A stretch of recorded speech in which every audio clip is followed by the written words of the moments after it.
Good evening students. आज की इस वीडियो में मैं आप लोगों को मौलिक अधिकार पढ़ाने जा रहा हूं। तो मौलिक अधिकार वे अधिकार हैं जो एक व्यक्ति के व्यक्तित्व के विकास के लिए अनिवार्य हैं। हर व्यक्ति के व्यक्तित्व के लिए ये ज़रूरी है।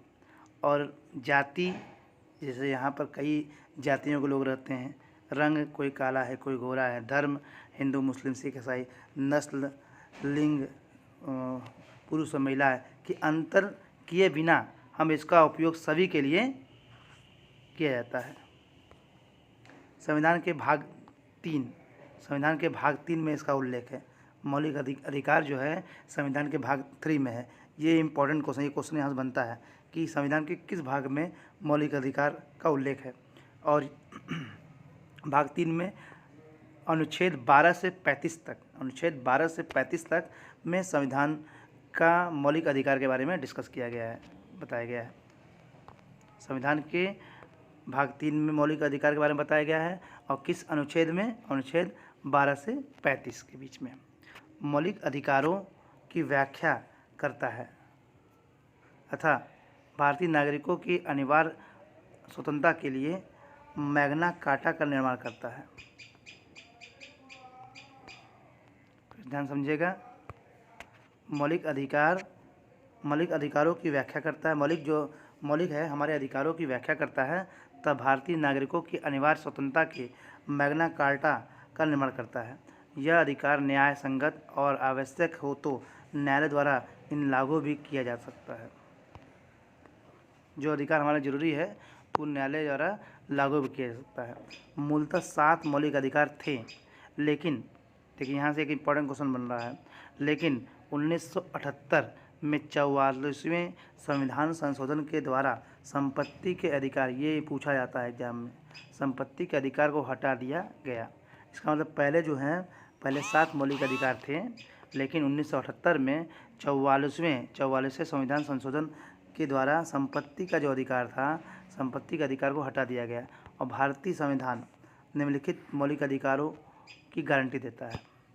तो यहाँ आप याद रखेंगे कि कितने अधिकार होते हैं? 7 अधिकार थे, जिसमें 1978 में 44वें संविधान संशोधन में संपत्ति का जो अधिकार था उसको हटा दिया गया है। इट मीन्स कि अभी कितने अधिकार हैं? अभी 6 मौलिक अधिकार हैं, जिसमें से पहला मौलिक अधिकार है समानता का अधिकार। ये अनुच्छेद 14 से 18 में बताया गया है।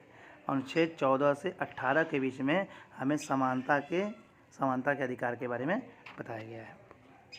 तो अनुच्छेद 14 में क्या लिखा है? अनुच्छेद 14 में लिखा है, अनुच्छेद 14 में विधि के समक्ष समानता। राज्य सभी व्यक्तियों के लिए एक समान कानून बनाएगा। जो हमारा देश है, हमारा राज्य जो है, वो सभी लोगों के लिए एक समान कानून बनाएगा तथा उन पर एक समान लागू करेगा। ऐसा नहीं कि जो गरीब हैं उनके लिए कोई और कानून होगा, जो अमीर है उनके लिए कोई और कानून होगा, ऐसा कुछ नहीं है। सभी लोगों के लिए एक ही कानून काम करेगा। अनुच्छेद 15 में क्या बताया गया है? अनुच्छेद 15 में राज्य के द्वारा धर्म, लिंग, जाति एवं जन्म स्थान आदि के आधार पर नागरिकों के प्रति जीवन के किसी भी क्षेत्र में भेदभाव नहीं किया जाएगा। इसको ध्यान रखिए।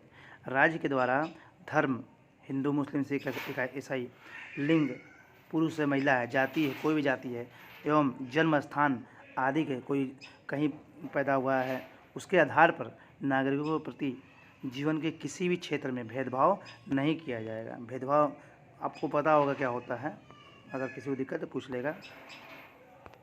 नेक्स्ट अगला है अनुच्छेद सार्वजनिक नियुक्तियों में सभी नागरिकों के लिए अवसर की समानता।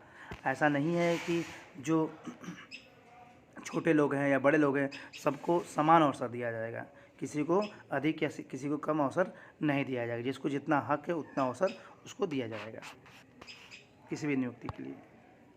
अगला है अनुच्छेद 17। ये सब समानता के अधिकार में है। अनुच्छेद 17 अस्पृश्यता का अंत।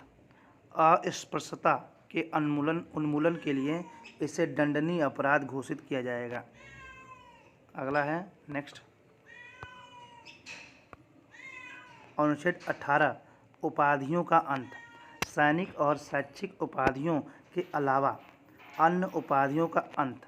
इसके तहत आप किसी भी उपाधि को दिखा नहीं सकते। जैसे सेना या शिक्षा संबंधी सम्मान के अलावा राज्य कोई भी उपाधि प्रदान नहीं करेगा। राज्य किसी भी उपाधि को प्रदान नहीं करेगा।